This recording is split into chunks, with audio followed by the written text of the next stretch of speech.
Good evening সবাইকে। এখন বাজে সন্ধ্যা 6:30। তো আমি এখন রান্না করছি। তো এটা শেষ হওয়ার পরে আমি যাব সন্ধ্যার টিফিন বানাতে। চলো তখন দেখা হচ্ছে তোমাদের সবাইকে।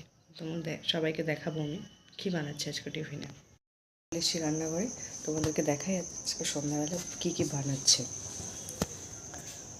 এখানে আমি নিয়ে নিয়েছি বাঁধাকপি, পেঁয়াজ আর ধনেপাতা। এগুলোকে মিক্স করে আমি একটা চপ বানাবো।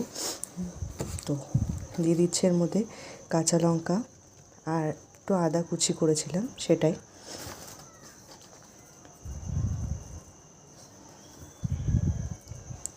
দিয়ে দিচ্ছি এখানে গুঁড়ো মশলা, ধনে গুঁড়ো, জিরে গুঁড়ো একসাথে আছে, একটু লঙ্কার গুঁড়ো আর স্বাদ মতো লবণ।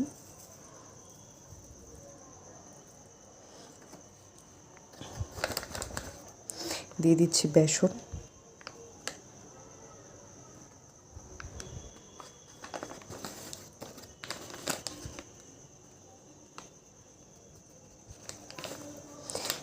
এবার দিয়ে দেবো